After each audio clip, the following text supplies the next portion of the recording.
Hello, everyone. We're doing a sort of back-to-back situation here. There should be two videos uploaded today at the same time. The first one was about the Thomas video. This one's about the Mario Kart video.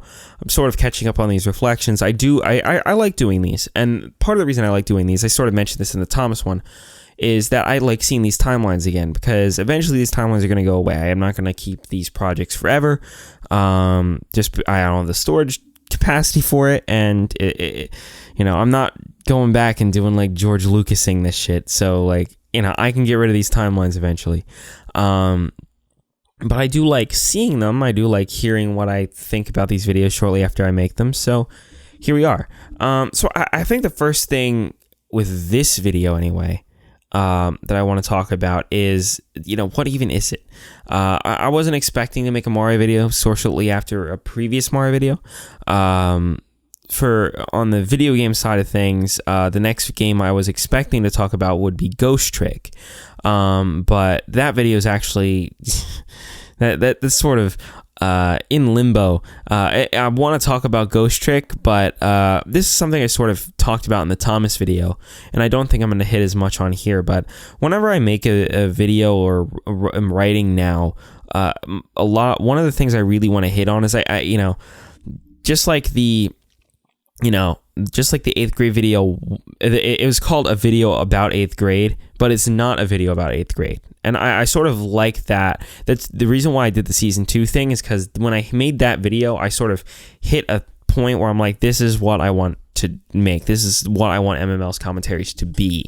So the idea isn't to make the 8th grade video over and over again. The idea is to basically do what I need to do to make, I basically follow the same process as the 8th grade video, but with a different topic, and take it in whatever creative direction it needs to take in order to reach that evolution. So you start with, I'm going to talk about X thing, then it turns out you're talking about something else, and then there's this whole element of, not only are you not talking about the main subject, not only does it really mean something else, but also you can derive your own meaning from it. You can derive your own, take from it, and then apply that to whatever you're doing in your life. And that's sort of why, the objectivity video was such a cool video to start out season 2 with, because it basically frames the whole show in a sense, because it's this whole idea of like, okay, well, I'm coming at you with my hot takes, but like my hot takes don't mean shit, because they ultimately mean the same as your hot takes. There are things that I know better than other people, just because I studied them, or I have a lot of experience with them. But, really, I'm just some guy. So if I'm just some guy and you're just some guy, then your take is just as valuable as mine. So at that point, then, I'm coming at you through this authoritative stance of whatever, but it doesn't really matter. So the thing with this Mario Kart video is that this is part of a larger project called the Micro Essay Mixtape. And the Micro Essay Mixtape, the idea is that I'm in a group with a whole bunch of cool people that make, video essays of all sorts of kinds. Most of them are video game related, just because that's sort of the community that's formed. But we also have people like In Frame Out, who does, his name is also Matt, so that means he obviously has to make good videos. I'm being facetious, but seriously, In Frame Out's really good. We have people like Sean Hyperion, who, sometimes makes game-related videos, but it sort of fits in a space more like me, where it's like, we'll talk about whatever, and sort of turn into our own thing. A lot of these people that I'm friends with and care about, and so on and so forth, that sort of sounds dismissive, but I really do care about these people. We had this idea basically of, we wanted to collaborate, because within the video essay space, like I said, you're coming at it through in a pretty authoritative stance. You're coming at it from this authoritative perspective. So collaborating with other people, like doing the stereotypical, comedy YouTube game review stereotype, where, oh, I'm getting a call, wonder who it's from. Oh, hey, Zach Frazier. So anyway, the idea was that we wanted to do some sort of collaboration. The idea was inspired by Matthew Matosis's mega micro videos. But the idea is you have these like little mini like arguments, little mini essays that are sort of like thrown together into one cohesive package. So that was sort of the idea. Instead of instead of doing a bunch of them rapid fire, you would do one person, one video, and then sort of switch to the next one. So we got like a bunch of us together, and the end product ended up being like 40 minutes. Now my challenge is I've been better at making short videos. Every video this year has been under 20 minutes so far. That will change with it might be the last one. I'm hoping to get 2 more out, but I don't think that'll happen. The next video is going to be longer than 20 minutes. I've been better at making shorter videos, but when I have this sort of goal of, and making something that, has a sort of bigger, this sort of bigger element to it where it's like, like I said, like this video isn't about 8th grade actually, and applying these sort of things. Like, hey, you can't do that in 4 minutes unless you're like really got a really good vision. When you especially can't do it in the guise of video essay in 4 minutes. At least I don't have the idea that would make that happen at this point. So instead, my approach is instead of trying to do that, instead of trying to make this like peak MML's commentaries video, instead of following the approach of I'm going to make a video that's better than this Thomas video, right? And the other thing worth noting is that these videos were made basically at the same time, because the deadline for Micro Essay Mixtape was literally 3 days after I uploaded the Thomas video. So I wanted to knock one out and then knock the other one out, but I couldn't do that. So I had to start editing this one while working on Thomas. And I had already recorded the voiceover for both pretty close to each other. So I think the approach here was, instead of making that like really solid, like in terms of, having that sort of bigger impact MML's commentaries video, we're just going to make a little short thing that's like snappy and edited really well. And honestly, like, it's similar to the Mario Odyssey video, right? Like I definitely like the Thomas video more. But in terms of editing, like this thing's snappy as fuck. And I love it, and like there isn't a thing I would change about it. It's like, it's so like, it's just good. Like you go berm, it's like awesome. You do that, you're like, great, we're living our lives. You zoom in, you're gonna zoom in some more, please, thank you. I could just use the plus minus keys, but for some reason I feel inclined to use the touchpad, probably because I'm used to Premiere, and Premiere doesn't do that as well. It's going back and forth. It's fun. When I go through here, we got our little vertical split of the 3 games we're going to talk about. So it's like, cool, we're talking about Mario Kart. We're not talking about Mario Kart. We're talking about these 3 games that do Mario Kart better than Mario Kart. Cool. What do? They do Mario Kart better than Mario Kart. Let's start with the items. It's great. So then we have this little bit. This is not like the most complicated. This is just a little type-on template that I built back in the Monopoly video. Replaced it with Mario font, do a little zoom in, blah, blah, blah, chilling out. So it's like we have this background music. It's the same music for each bit, which is really important. Yeah, doo-doo, doo-doo, doo-doo, doo-doo. I don't know how it exactly goes, but the whole deal is like, this is the problem. I'm breaking down the problem, and you have this recurring motif of this song referencing the problem. So it's like you go through here, blah, blah, blah, talking about different games, using Mario Kart Wii and Mario Kart 8 Deluxe, because those are the 2 most popular games. Blah, blah, blah. Then it's like, here's the part where we solve the problem, Diddy Kong Racing DS, and then I have a little gag here. I like the little gag where I go, this one. That. Hopefully I remember to actually include the audio for this, or else that wouldn't make sense. So you go here, you have the rigging of item boxes, or the items you use the raw audio there. Go through here, you have the question, do these games need random item boxes? There was a point in time where I wanted to have a question for every bit, but there wasn't a good question to ask really with everyone. I thought it felt unnatural, where here I think this prompt makes a lot of sense, so I included it. Even though it doesn't appear in the other ones, I think it makes a lot of sense. Here we have a split view. I'm very proud of how this turned out because it's not perfect, right? Like I didn't do the full animation, but I do basically redo the rocket obtaining on the right. I had to do it from scratch because the problem is on the left side, right? Well, actually, I had to do both of them from scratch, I believe, and I actually think that makes it. What? Yeah, I had to do both of them from scratch, which actually is better. In the raw footage, if I just pull up the raw footage of Diddy Kong Racing, you're gonna see that there is a slight difference when you launch an item.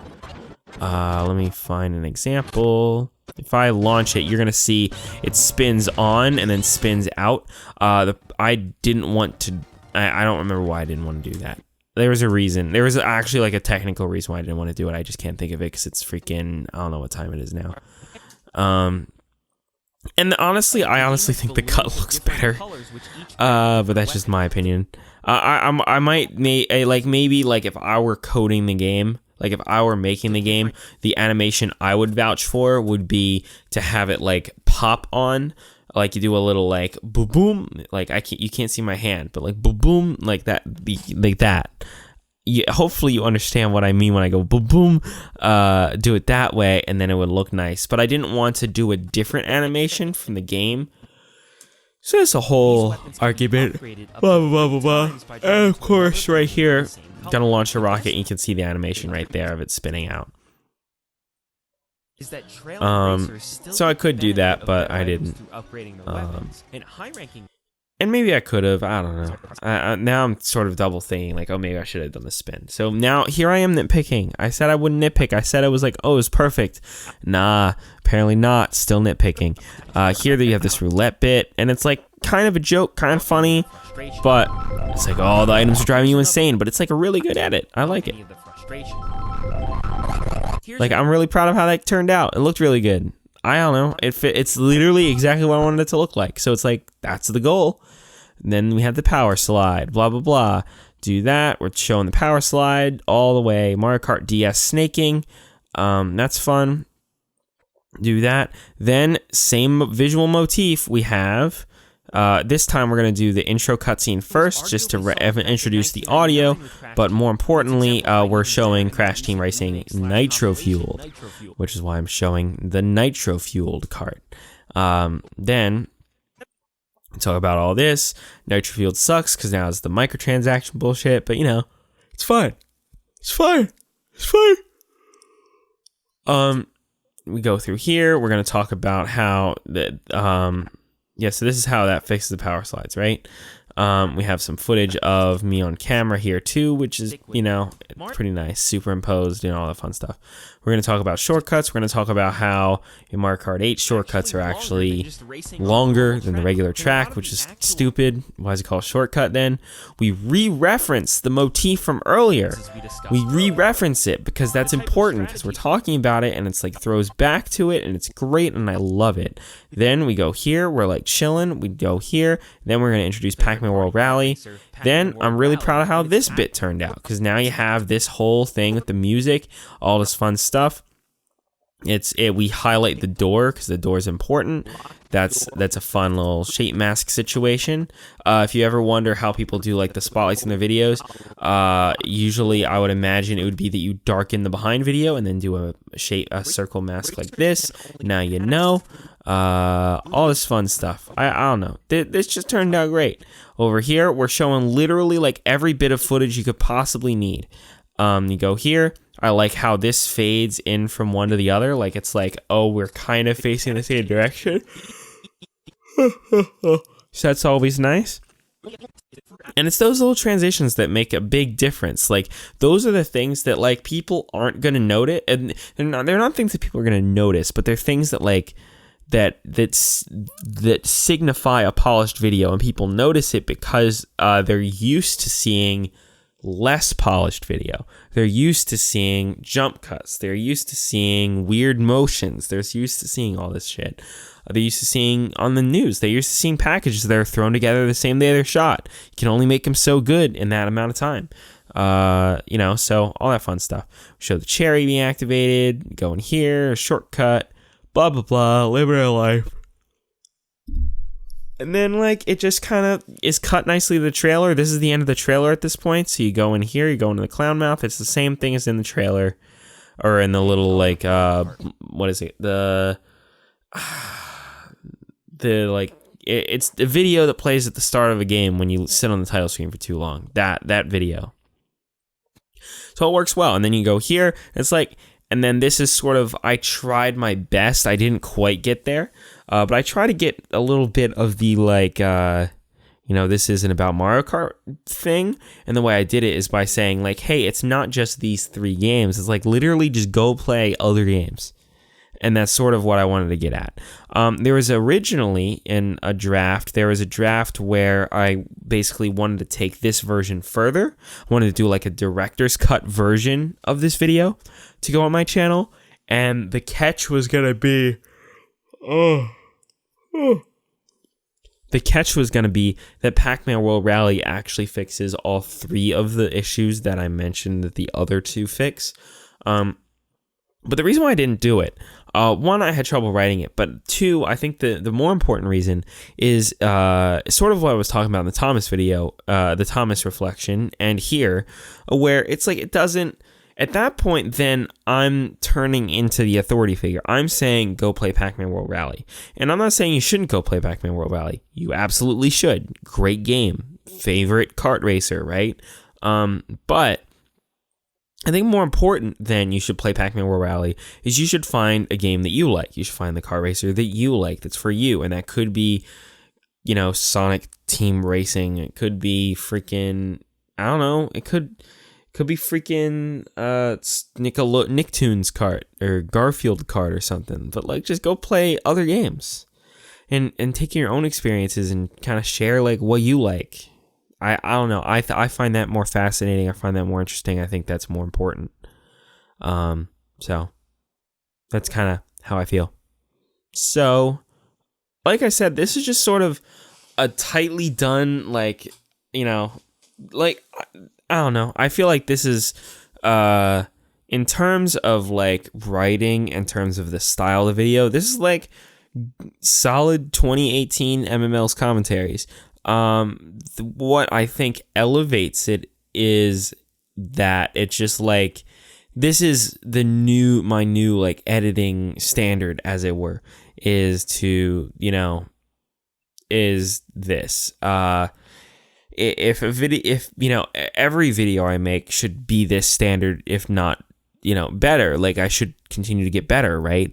But I think because I had this challenge of making this 4-minute video, and I had to write about 4 different games basically in 4 minutes, right? So I really had to cut things down, pare it down to its, simplest form, which sort of goes against what I like doing on the MML's commentaries situation. I'll not necessarily being overly verbose, because like most of the videos I've made on the channel this year are, every video I made on the channel this year is under 20 minutes.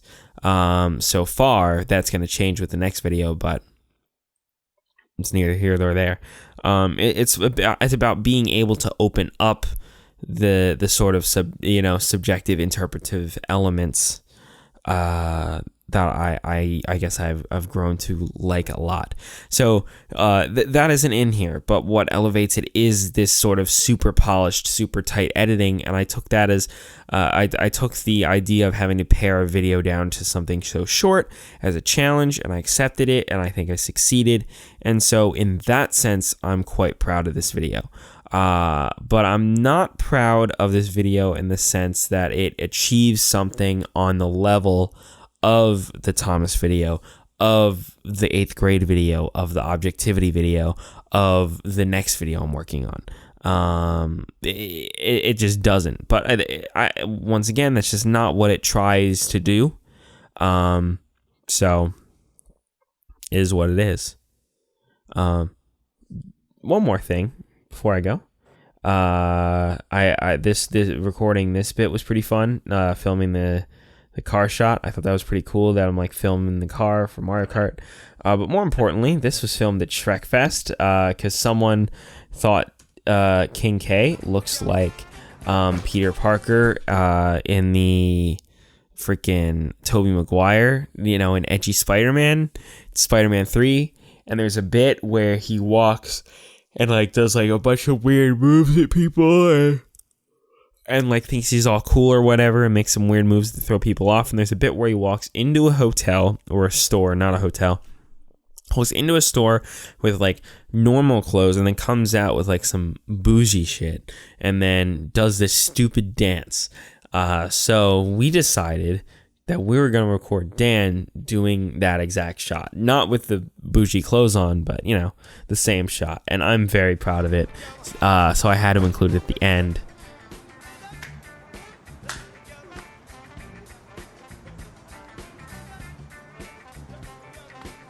Tails got hit by the door. Classic. I just thought this shit's really funny. So that's our little blooper for this video, I guess. That wasn't in the Micro Essay mixtape. I don't know why I hit save right then. I also don't think that's save in Final Cut, because Final Cut doesn't even need to hit save. I sent it to compressor. Ha! See, this is what happens when I've been using Premiere, right? Because of my job, I use Premiere. And I have all these things I have to deal with Premiere. For example, Premiere doesn't autosave all the time. You have to Command S or Control S after every single thing you do, and it sucks. So because I've been using Premiere, I just instinctively like, I'm going to hit Control S.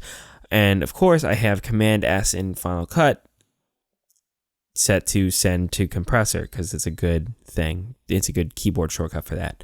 So now compressor's open. That's great. But I'm going to go live my life. Thank you all for watching these reflections. The next one will probably be sooner after the next video releases, but who knows? I promised a bunch of behind the scenes video material for the Thomas video, and that never happened, so who knows? That's it. I'll let him back in.